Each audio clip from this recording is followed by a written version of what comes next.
رسوله الكريم أما بعد فقد قال الله تبارك وتعالى كما ورد في سورة الصف أعوذ بالله من الشيطان الرجيم بسم الله الرحمن الرحيم هو الذي أرسل رسوله بالهدى ودين الحق ليظهره على الدين كله ولو كره المشركون يا أيها الذين آمنوا هل أدلكم على تجارة تنجيكم من عذاب أليم تؤمنون بالله ورسوله وتجاهدون في سبيل الله بأموالكم وأنفسكم ذلكم خير لكم إن كنتم تعلمون وقال تبارك وتعالى كما ورد في نفس السورة إن الله يحب الذين يقاتلون في سبيله صفا كأنهم بنيان مرصوص صدق الله العظيم وعن الحارث الأشعري رضي الله تعالى عنه قال قال رسول الله صلى الله عليه وسلم إني آمركم بخمس الله أمرني بهن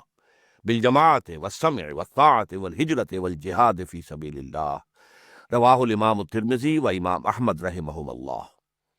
رب اشرح لی صدری ویسر لی امری واحلل عقدۃ من لسانی یفقہوا قولی۔ محترم ناظرین اور معزز خواتین، السلام علیکم ورحمۃ اللہ وبرکاتہ۔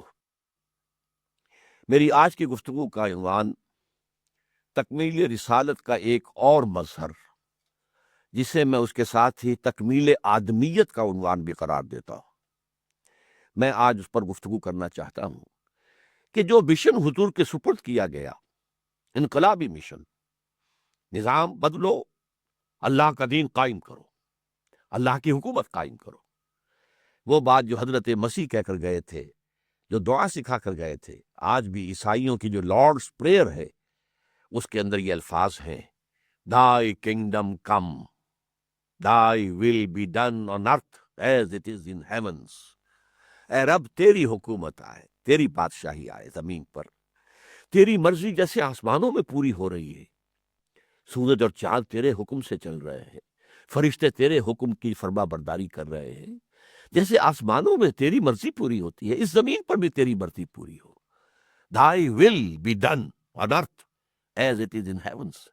یہ کام جو سکھا کر گئے تھے اور 600 برس تک یہود عیسائیوں نے یہ جو ہے دعا کی ہوگی، اس دعا کا ظہور اب ہوا ہے محمد رسول اللہ کی شکل میں، کہ وہ اللہ کی حکومت زمین پر قائم کر کے دکھائیں۔ تو گویا کہ تمام جو یوزرپرس تھے، جنہوں نے بادشاہی کو اپنے قبضے میں لیا ہوا تھا، ان سب کے خلاف بغاوت تھی، ان سب کے لیے چیلنج تھا۔ یہ کام حضور نے کیا ہے، اور آج جو خاص پہلو میں آپ کے سامنے رکھ رہا ہوں وہ یہ ہے کہ یہ خالص انسانی جد و جہد کی سطح پر کیا ہے۔ اس میں معجزوں کا دخل بہت کم ہے۔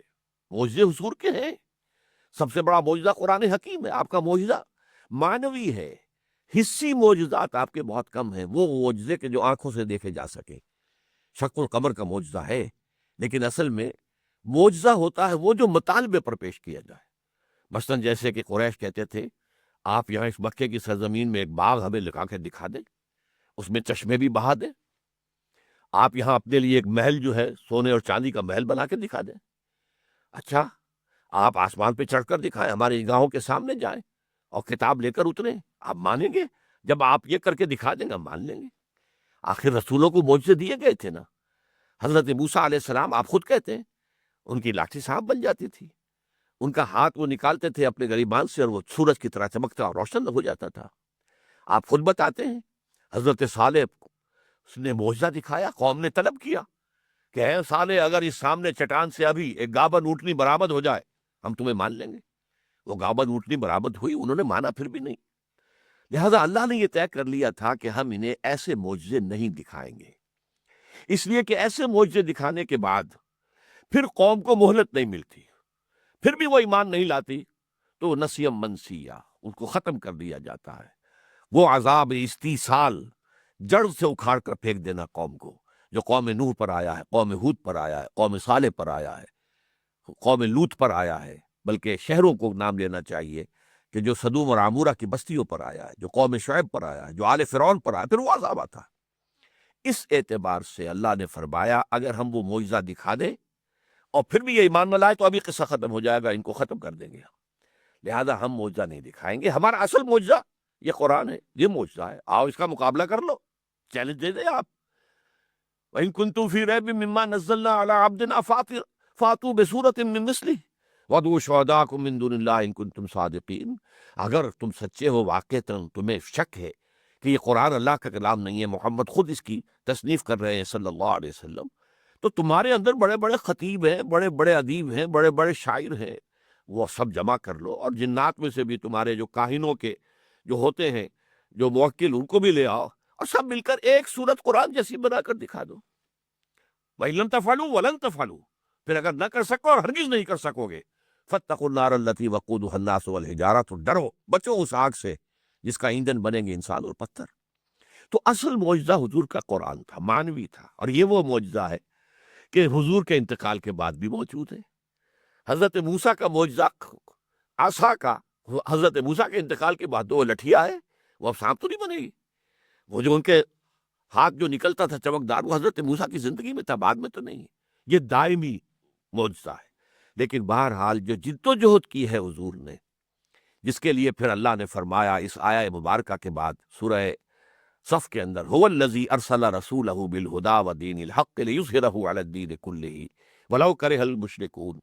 وہی ہے اللہ جس نے بھیجا ہے اپنے رسول کو صلی اللہ علیہ وسلم الہدا، اور دین حق دے کر، تاکہ غالب کریں اس دین حق کو تمام ادیان پر، دین جمہور پر بھی، دین الملوک پر بھی، تمام ادیان کے اوپر، یا پورے کے پورے نظام زندگی پر، چاہے یہ مشرکوں کو کتنا ہی ناگوار ہو۔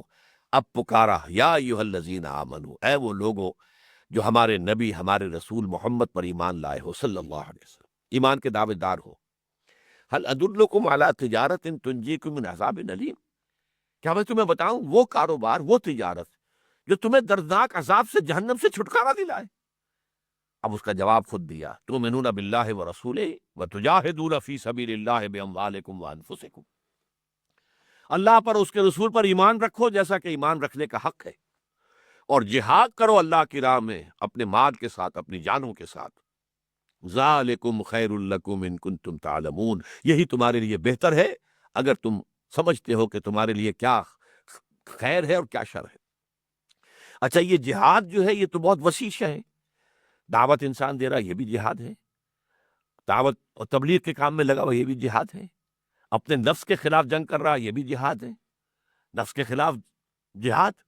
اس لیے حضور نے فرمایا المجاہد من جاہد نفسہ، مجاہد اصل تو وہ ہے جو اپنے نفس کے خلاف جہاد کر سکے۔ باہر کے دشمنوں سے جہاد کر رہے ہو اور خود تمہارے اندر جو اللہ کا دشمن بیٹھا ہے نفس امارہ، اس کی تمہیں فکر ہی نہیں۔ اس اعتبار سے جو نفس جہاد ہے وہ جہاد تو بہت وسیع ہے، لیکن پھر قتال اس کی آخری منزل ہے۔ نقد جان ہتھیلی پر رکھ کر میدان میں آ جاؤ۔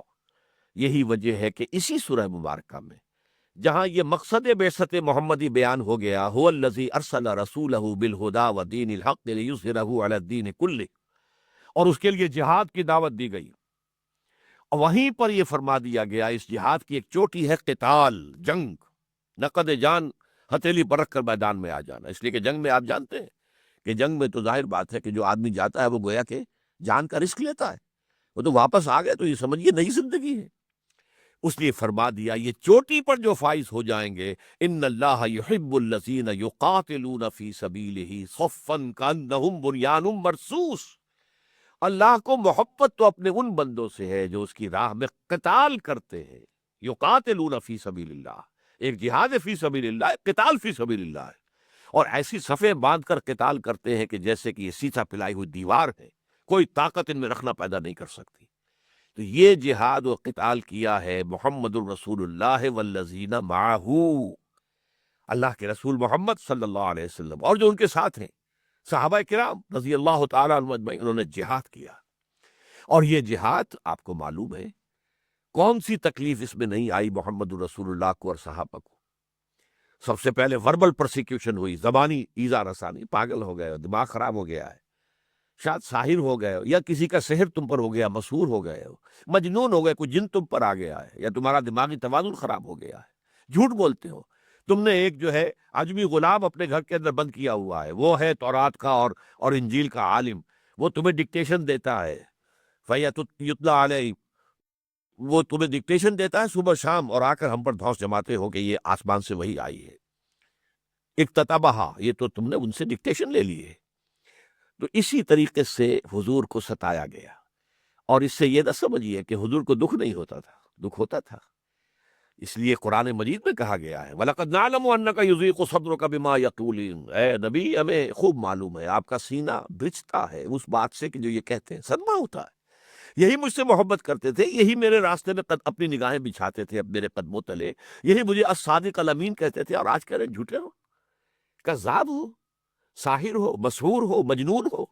وَلَقَدْ نَعْلَمُ أَنَّكَ يَضِيقُ صَدْرُكَ بِمَا يَقُولُونَ، ہمیں معلوم ہے آپ کا دل بھجتا ہے، آپ کا سینہ تنگ ہوتا ہے اس سے، لیکن فَاصْبِرْ عَلَىٰ مَا يَقُولُونَ وَاهْجُرْهُمْ هَجْرًا جَمِيلًا، جھیلیے، برداشت کیجئے، صبر کیجئے، جو کچھ کہہ رہے سنیے، البتہ ان سے قطع تعلق کیجئے خوش اسلوبی کے ساتھ۔ اچھا بھائی آپ کی سمجھ میں بات نہیں آ رہی، سلام، آپ اب پھر کبھی بات کر لیں گے، ابھی تو آپ کی سمجھ میں میری بات نہیں آ رہی، میری سمجھ میں آپ کی بات نہیں آ رہی، تو وَاهْجُرْهُمْ هَجْرًا جَمِيلًا، لیکن وَاصْبِرْ عَلَىٰ مَا يَقُولُونَ، جو وہ کہیں اسے جھیلو، برداشت کرو۔ پھر آپ کو معلوم ہے کس طرح صحابہ کرام کو ستایا گیا، کس طریقے سے انہیں پرسیکیوٹ کیا گیا، کس طرح ٹارچر کیا گیا، خصوصاً غلاموں کو، نوجوانوں کو، یہ سارے شدائد انہوں نے جھیلے۔ اور اس ضمن میں آپ نے دیکھا کہ کوئی معجزہ نہیں آیا کہ جو بچائے، جبکہ ابو جہل جو ہے ٹارچر کر رہا تھا، اور پھر اس نے شہید کر دیا حضرت سمیہ کو اور حضرت یاسر کو رضی اللہ تعالی عنہما، تو نہ کوئی معجزہ ہوا، نہ مسلمانوں کی طرف سے کوئی دفاع ہوا، اس لیے کہ حضور نے روکا ہوا تھا، جھیلو، برداشت کرو، اس لیے کہ ابھی ہماری تعداد کم ہے، ہم نے جوابی کارروائی کی تو ظاہر بات ہے کہ دشمن ہمیں کچل کر رکھ دے گا، تو we have to gain time, ہمیں تو بریدنگ اسپیس چاہیے، لہذا جھیل لو، برداشت کرو۔ حضرت سمیہ اور حضرت یاسر شہید کر دیے گئے، حضرت بلال کے ساتھ جو ہوا یہ سب کچھ ہوا کہ نہیں ہوا؟ خود 3 برس کی قید کاٹی ہے محمد الرسول اللہ اور تمام صلی اللہ علیہ وسلم اور ان کے پورا گھرانہ بنو ہاشم کا، 2 پہاڑوں کے درمیان گھاٹی، شیب ابی طالب بھی اسے کہتے ہیں، شیب بنی ہاشم بھی کہتے ہیں، اس کے اس سرے کے اوپر ادھر بھی پہاڑ، ادھر بھی پہاڑ، ادھر بھی پیرا، ادھر بھی پیرا، کوئی کھانے پینے کی چیز اندر نہیں جائے گی۔ یہ حال ہوا ہے کہ بنی ہاشم کے چھوٹے چھوٹے بچے پھول جیسے وہ بلک رہے ہیں، کچھ نہیں ہے سوائے اس کے کہ سوکھے چمڑے ابال کر ان کا پانی ان کے حلق میں ٹپکایا جا رہا ہے۔ یہ سختیاں جھیلی ہیں محمد رسول اللہ صلی اللہ علیہ وسلم، وہاں من و سلوہ نازل نہیں ہوا، اللہ اتار نہیں سکتا تھا، یہ تربیت تھی، جھیلو، برداشت کرو، تمہارے اندر مقاومت پیدا ہونی چاہیے، استقامت آنی چاہیے، صبر پیدا ہونا چاہیے، جھیلنے کی صلاحیت پیدا ہونی چاہیے، تحمل پیدا ہونا چاہیے، ورنہ یہ کہ آخر کیا اسرائیلی زیادہ محبوب تھے اللہ کو حضور اور آپ کے صحابہ سے؟ ان کے لیے من و سلوہ اتر گیا تھا، ان کے لیے دھوپ کا سائبان چل رہا تھا، جیسے جیسے وہ قافلہ چلتا تھا سائبان جو ہے ابر کا سائبان ان کے ساتھ چلتا تھا، ان کے لیے کیا کچھ نہیں ہوا، ان کے لیے سمندر جو ہے پھاڑ کر راستہ نہیں بنایا گیا، لیکن یہی نتیجہ نکلا پھر کہ جب وہ عادی ہو گئے، جیسے کہ کوئی لاڈ پیار کے اندر پلا ہوا بچہ جو ہے پھر عادی جب ہو جاتا ہے تو پھر جو ہے وہ بگڑتا ہے، وہ بگڑ گئے۔ جب جنگ کا وقت آیا انہوں نے صاف کہہ دیا فَذْهَبْ أَنْتَ وَرَبُّكَ فَقَاتِلَا إِنَّ هَٰؤُلَاءِ قَاعِدُونَ، ہے موسیٰ جاؤ تم اور تمہارا رب، تم جا کے جنگ کرو، فلسطین میں جو قومیں آباد ہیں مشرک انہیں نکال دو وہاں سے، پھر ہم داخل ہوں گے۔ اور حضرت موسیٰ پر وہ کیفیت طاری ہوئی ہے بیزاری کی کہ رب انی لا املک الا نفسی واخی، اے اللہ مجھے تو اختیار ہے تو اپنی جان کا اور اپنے بھائی ہارون کا۔ 2 اور تھے، 6 لاکھ میں سے صرف 2 نکلے، یوشع ابن نون، کالب بن یفنہ، 4 آدمی تو جنگ نہیں کر سکتے، لہذا وہ مسئلہ وہیں پر آ کر رک گیا۔ اس اعتبار سے غور کیجئے محمد رسول اللہ نے جو جماعت تیار کی، جب جنگ کا مرحلہ آیا انہوں نے جہاں حضور کا پسینہ گرا وہاں اپنی خون کی ندیاں بہا دی، اور اس کے بعد قتال جب آیا ہے تو قرآن مجید میں ان کا نقشہ کھینچا گیا ہے سورہ توبہ کے اندر، یقاتلون فی سبیل اللہ فیقتلون ویقتلون، اللہ کی راہ میں جنگ کرتے ہیں، قتل کرتے بھی ہیں، قتل ہوتے بھی ہیں۔ غزوہ بدر کے اندر 70 بڑے اکابر سردار جو تھے قریش کے مارے گئے، واصل جہنم ہوئے، اور صرف 14 صحابہ شہید ہوئے، 13 آن دی اسپاٹ، اور ایک جو زخمی ہو گئے تھے وہ راستے میں مدینہ جاتے ہوئے فوت ہو گیا، 14۔ اس کے برعکس ہو گیا، ایک غلطی ہو گئی صحابہ کرام سے، تو غزوہ احد کے اندر 70 صحابہ شہید ہو گئے، اور اس میں حضرت حمزہ جیسی شخصیت، حضرت مصعب بن عبید جیسی شخصیت، ان دونوں کی قبریں ہیں کہ جو علیحدہ ہیں، باقی سب کے لیے تو جتنے بھی شہداء تھے وہ ایک ہی اجتماعی قبر میں دفن ہیں۔ دامن احد میں آپ جب جاتے ہیں حج کرنے کے لیے، عمرہ کرنے کے بعد دیکھتے ہیں ایک کمپاؤنڈ میں یہ 2 قبریں ہیں، حضرت حمزہ، اور کون ہے حمزہ؟ حضور کے چچا بھی ہیں، چچا بھتیجے کا رشتہ بھی ہے، خالہ زاد بھائی ہونے کا رشتہ بھی ہے، دودھ شریک بھائی ہونے کا، ایک ہی لونڈی نے دونوں کو دودھ پلایا، دودھ شریک بھائی، عرب میں تو حقیقی بھائیوں کی مانند ہو جاتے تھے۔ اور پھر یہ کہ ساتھ کے کھیلے ہوئے ہمجولی بھی ہیں، اسد اللہ بھی ہیں، اسد رسول ہی بھی ہیں۔ اور ان سب کا جو آپ نے دیکھا، ان کی لاشیں آئی ہیں، حضرت حمزہ کی ناک کٹی ہوئی ہے، کان کٹے ہوئے ہیں، پیٹ چاک کر کے کلیجہ چبایا گیا ہے۔ یہ سختیاں جھیلی ہیں محمد رسول اللہ صلی اللہ علیہ وسلم نے۔ آپ کو معلوم ہے غزوہ احزاب میں کیا ہوا ہے؟ کچھ کھانے پینے کو نہیں، 12,000 کا لشکر آ گیا، اور اس 12,000 کے لشکر نے جو گھیرے میں لیا ہے تو راستے بند ہو گئے، باہر سے کوئی بھی رسد نہیں آ سکتی، کھانے پینے کی چیزیں نہیں آ سکتی، فاقوں پر فاقے ہو رہے ہیں، معاشرہ طول کھینچ رہا ہے۔ حضرت سلمان نے مشورہ دیا رضی اللہ تعالی عنہ کہ خندق کھود لیا کرتے ہیں ایسے حالات میں، ہمارے ایران میں یہ طریقہ ہے، حضور نے پسند کیا خندق کھودو۔ اب فاقہ زدہ ہے، شدید سردی ہے، اور خندق کھود رہے ہیں، خندق کھود رہے ہیں، خود حضور بھی لگے ہوئے ساتھ۔ اور اس میں یہ ہے کہ جب وہ تنگ آ گئے، بالکل یوں سمجھیے کہ جہاں بلب ہو گئے، آئے حضور، اب یہ بھوک اور یہ فاقہ برداشت نہیں ہو رہا۔ حضور دیکھیے، ہم نے اپنے پیٹوں پر کب پتھر باندھے ہوئے ہیں، کہیں گبر دوہری نہ ہو جائے۔ حضور نے اپنا کرتا مبارک اٹھا کر دکھایا، 2 پتھر بندھے ہوئے ہیں۔ اتنی شدید کیفیت، من و سلوہ نازل نہیں ہوا، کیونکہ اے نبی، آپ نے انسانی سطح پر کوشش کر کے دکھانا ہے، تاکہ معلوم ہو کہ ہم نے جو خلیفت اللہ فی الارض بنایا تھا انسان کو، اس کے اندر کیا صلاحیتیں، کیا قوتیں۔ اقبال نے بہت عمدہ شعر کہا ہے غالب کے بارے میں، فکر انسان پر تیری ہستی سے یہ روشن ہوا، ہے پرے مرغ تخیل کی رسائی تا کجا۔ تو واقعہ یہ ہے کہ انسان کو معلوم ہوا محمد رسول اللہ والذین معہ صلی اللہ علیہ وسلم رضی اللہ تعالی عنہم، ان کی اس جد و جہد سے معلوم ہوا انسان کے اندر اللہ نے کتنی طاقت رکھی، کتنے بڑے دشمن کے ساتھ مقابلہ کیا ہے، کس طرح پروانہ وار جانے دی ہیں، کس طرح قربانیاں دی ہیں۔ حکم آ گیا ہجرت کا تو چھوڑ دیا، گھر بار چھوڑ دیا، اور بال بچوں کو جو مکے کے جو بھیڑیے تھے مشرکین، ان کے رحم و کرم پر چھوڑ کر چلے آئے۔ یہ جانثاری، یہ جان سپاری، یہ قربانیاں، یہ دی ہے محمد رسول اللہ اور والذین معہ، حضور کے ساتھی۔ اسی لیے تو سورہ صفی کے آخر میں آیا نا، من انصاری اللہ، جیسے کبھی عیسیٰ نے کہا تھا من انصاری اللہ، اور حواریین نے کہا تھا نحن انصار اللہ، اسی طرح حضور نے بھی تو کہا تھا آؤ کون ہے میرا مددگار۔ اس اعتبار سے یہ سارا کام، ہاں وقتاً فوقتاً اللہ کی غیبی مدد آئی ہے، اس کا انکار نہیں ہے۔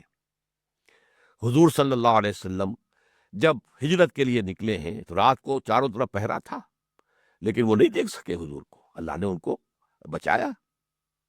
اس طرح غار ثور میں جا کر چھپے ہیں تو کھوجی جو ہے وہ قریش کو لے گیا تھا دہانے تک۔ حضرت ابوبکر صدیق جو اندر تھے حضور کے ساتھ، وہ گھبرا کر کہتے ہیں کہ حضور اگر انہوں نے اپنے قدموں کی طرف بھی جھانک لیا تو ہم نظر آ جائیں گے۔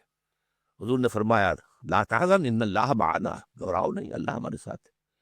تو اللہ نے کیسا معجزہ کیا کہ وہاں پر کبوتری نے آ کر انڈے دے دیے، اور مکڑی نے جالا تن دیا۔ کہا اس نے جو قریش کا سردار، تمہارا دماغ خراب ہوا ہے، اس غار میں کوئی ہو سکتا ہے جہاں پر کہ جالا تنا ہوا مکڑی کا، اور جہاں پر کہ کبوتری نے انڈے دے رکھے؟ اللہ نے بچایا۔ تو مدد تو آتی ہے، مدد میدان بدر میں آئی ہے فرشتوں کے نزول کے ذریعے سے، وہ آئی ہے یقیناً، اللہ تعالیٰ نے فرشتے بھیجے ہیں، مدد آئی ہے۔ لیکن یہ کہ آج بھی وہ مدد آ سکتی ہے اگر اسی طریقے پر جد و جہد کر کے، تیاری کر کے، آزمائشوں میں سے گزر کر، منظم ہو کر، سم و طاعت کے پابند ہو کر کوئی جماعت میدان میں آئے گی تو انشاءاللہ چمن کے مالی اگر بنا لیں موافق اپنا شعار، اب بھی چمن میں آ سکتی ہے پلٹ کر، روٹھی بہار اب بھی آ جائے گی، اور فضائے بدر پیدا کر فرشتے تیری نصرت کو اتر سکتے ہیں، گردوں سے قطار اندر قطار اب بھی ہو سکتا ہے۔ لیکن یہ کہ عام جد و جہد جو ہے وہ انسانی سطح پر ہے۔ یقاتلون فی سبیل اللہ فیقتلون ویقتلون، وہ اللہ کی راہ میں قتال کرتے ہیں تو قتل ہوتے بھی ہیں، قتل کرتے بھی ہیں۔ یہ نہیں تھا کہ حضرت حمزہ کا جسم جو ہے وہ کوئی لوہے کا سٹیل کا بنا ہوا تھا کہ برچھا جو ہے وہ وحشی کا وہ آر پار نہ ہو سکتا، آر پار ہو گیا، ناف کے پاس سے آر پار ہو گیا، شہید ہو گئے۔ حالانکہ اسد اللہ و اسد رسول، اللہ کے شعر، اللہ کے رسول کے شعر۔ تو میں جو بات اس وقت بتانا چاہ رہا ہوں، یہ میرے نزدیک انسان کی عظمت جو ہے وہ نظر آتی ہے محمد الرسول اللہ صلی اللہ علیہ وسلم اور آپ کے صحابہ کی جد و جہد، دین کو غالب کر کے دکھایا، جعل الحق وزهق الباطل ان الباطل کان زہوقا، وہ نظام قائم کیا جو آج تک بھی نوع انسانی کی یادداشت میں محفوظ ہے، جیسے کسی نے بڑا حسین خواب دیکھا ہو اور وہ خواب اسے یاد آتا رہے، اسی طریقے سے آج بھی وہ نظام پوری نوع انسانی مانتی ہے۔ ڈاکٹر مائیکل ہارٹ نے مانا ہے کہ جو 100 بڑی بڑی شخصیتیں ہیں تاریخ انسانی کی جنہوں نے تاریخ کے رخ کو موڑا ہے، ان میں ٹاپ پر محمد ہے صلی اللہ علیہ وسلم، نمبر 1۔ حالانکہ عیسائی ہے، حضرت عیسیٰ کو نمبر 3 پر لے گیا ہے، ابھی تک عیسائی ہے، وہ مسلمان نہیں ہوا ہے۔ ایم این رائے نے کہا 1920 میں تاریخ انسانی کا عظیم ترین انقلاب وہ تھا جو محمد نے برپا کیا ہے صلی اللہ علیہ وسلم۔ اس کی کتاب آج بھی چھپتی ہے جی، ہسٹوریکل رول آف اسلام، بامبے میں ایک پبلشر شائع کرتا ہے جو اب ممبئی کہلاتا ہے۔ تو یہ دنیا نے گواہی دی ہے کہ ایک عظیم انقلاب برپا کیا ہے محمد رسول اللہ صلی اللہ علیہ وسلم، اور صرف 20 برس میں۔ تاریخ میں اس کا کوئی مثال ہے ہی نہیں۔ والٹیئر اور روسو نے، لکھنے والے بے شمار تھے، انہوں نے ایک فضا پیدا کی اور فرانس کا انقلاب آیا، لیکن والٹیئر اور روسو جو ہے وہ اس کی قیادت کرنے والے نہیں تھے۔ لیڈر لیس ریولوشن تھا، اس لیے نہایت بلڈی ریولوشن تھا۔ پھر مارکس اور اینجلز نے کتاب لکھی لاسٹ کیپٹل، لیکن نہ جو کتاب لکھی گئی تھی جرمنی اور انگلستان میں وہاں انقلاب آیا ہی نہیں، وہ تو آیا کہیں جا کر وہ روس کے اندر، وہ بولشوکس کے ذریعے سے، اور عین وقت کے اوپر وہاں پہنچا ہے لینن، اور اس نے اس انقلاب کو ہائیجیک کیا، اس پر قبضہ کر لیا۔ ورنہ مونشوکس زیادہ قوی تھے بولشوکس کے مقابلے میں، یہ بولشوک تھا۔ بہرحال حضور نے کیا کیا؟ پہلے دن سے دعوت شروع کی، اکیلا انسان، 4 آدمی ایمان لے آئے، 5 ہو گئے۔ ابو بکر، بچپن کے ساتھ کھیلے ہوئے دوست، عزیز دوست، علی، اپنے ہی گھر میں پلنے والے عزیز چچا زاد بھائی، خدیجہ، جانثار بیوی، اور جو غلام تھا جسے آزاد کر کے بیٹا بنا لیا تھا زید ابن حارثہ رضی اللہ تعالیٰ عنہ اجمعین، 1 جمع 4 5 تھے۔ 10 برس میں بھی بمشکل 100 سوا 100 آدمی ایمان لائے ہیں۔ حضور جیسا مبلغ، حضور جیسا داعی، حضور جیسا مزکی اور مربی، اور 10 سال کی شبانہ روز محنت، دن رات کی محنت، راتوں کو بھی جھولی پسار پسار کر دعائیں مانگ رہے ہیں، اے اللہ میری اس جھولی میں عمر بن ہشام یا عمر بن الخطاب میں سے ایک کو تو ڈال دے، ان 2 میں سے کسی ایک کے ذریعے سے اسلام کو تقویت دے۔ اس جد و جہد کے اندر حضور صلی اللہ علیہ وسلم بالکل زمین پر قدم بقدم چل کر، تکلیفیں جھیل کر، قربانیاں دے کر، آزمائشوں سے گزر کر، جانیں دے کر آپ نے انقلاب برپا کیا، لیکن ایک لائف سپین میں۔ کل 23 برس ہے وہی کے آغاز کے بعد سے انتقال تک، اور عرب میں انقلاب جو ہے نظام پیدا ہو گیا تھا، وہ تو در حقیقت سن 8 کے اندر ہو گیا۔ 20 برس ہے کل، ٹوٹل 20 ایئرس، اور ہر لمحے کے لیے، ہر لمحے میں، ہر جگہ جو ہے وہ آپ ہی قائد ہیں، آپ ہی اسٹریٹ پریچر تھے مکے کے اندر، گلیوں میں گھوم رہے ہیں، یا ایھا الناس قولوا لا الہ الا اللہ تفلحوا، اے لوگوں کہہ دو لا الہ الا اللہ، تم کامیاب ہو جاؤ گے۔ لوگ تالیاں پیٹ رہے ہیں، مذاق اڑا رہے ہیں، بچے جو ہیں چاروں طرف ہیں، کوئی کنکریاں مار رہا ہے، کچھ نے کچھ اور کیا ہے، لیکن آپ کہہ رہے ہیں وہی شخص جو مکے میں اسٹریٹ پریچر تھا صلی اللہ علیہ وسلم، فداہ آباؤنا و امہاتنا، وہی شخص ہے کہ جو بدر میں کمانڈ کر رہا ہے آرمی کو۔ احد میں سپہ سالار کون تھے؟ خندق میں کون تھے؟ وہی سپہ سالار ہیں، وہی ہیڈ آف دی اسٹیٹ ہے۔ مدینے میں اگر کوئی چھوٹی سی ریاست وجود میں آ گئی تو who was the head of the state? Who was the chief justice? محمد صلی اللہ علیہ وسلم۔ یہ تاریخ کے اندر کوئی ایسی شخصیت آپ کو نہیں مل سکتی۔ اس لیے مائیکل ہارٹ نے کہا کہ میں جو نمبر 1 پر لے کر آیا ہوں محمد کو صلی اللہ علیہ وسلم، وہ اس لیے because he is the only person supremely successful on both the religious and secular levels۔ انسانی زندگی کے 2 حصے ہیں، مذہبی اور سیکولر۔ اس لیول پر بھی انتہائی کامیاب، اس لیول پر بھی انتہائی کامیاب۔ باقی دنیا میں جو بڑے انسان ہیں وہ اگر ادھر زیادہ کامیاب ہے تو ادھر 0، ادھر زیادہ کامیاب ہے تو ادھر 0 بھی نہیں، مائنس پہ آ جائے گی۔ الیگزینڈر بہت بڑا فاتح تھا، لیکن اخلاقیات میں، روحانیات میں کوئی مقام تھا اس کا؟ 0 ویلیو لانی پڑے گی۔ چنگیز خان بہت بڑا فاتح تھا، اٹیلا بہت بڑا فاتح تھا، لیکن یہ کہ کیا اس کی کوئی حیثیت ہے اخلاقی، دینی، روحانی؟ حضرت مسیح بہت بڑے روحانی رہنما تھے، کیا دنیا میں کوئی ریاست قائم کی، کوئی نظام قائم کیا؟ علیہ الصلوۃ والسلام۔ گوتم بدھ ایک مذہبی اعتبار سے بہت اونچا، اس لیے کہ تاریخ کے اندر اس کی بھی دعوت بہت پھیلی، اور بہت بڑی تعداد کے اندر بدھ آج بھی ہیں، لیکن کوئی ریاست، سیاست، حکومت، اس میں کوئی عمل دخل ہے؟ 0۔ ایک ہی شخص ہے پوری انسانی تاریخ میں صلی اللہ علیہ وسلم فدا و آباؤنا و امہاتنا، جو اس میدان میں بھی سب سے اونچا اور اس میدان میں بھی سب سے اونچا۔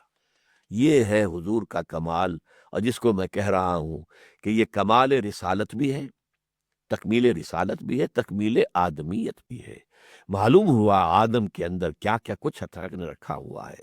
فکر انسان پر تیری ہستی سے یہ روشن ہوا، ہے پرے مرغ تخیل کی رسائی تا کجا۔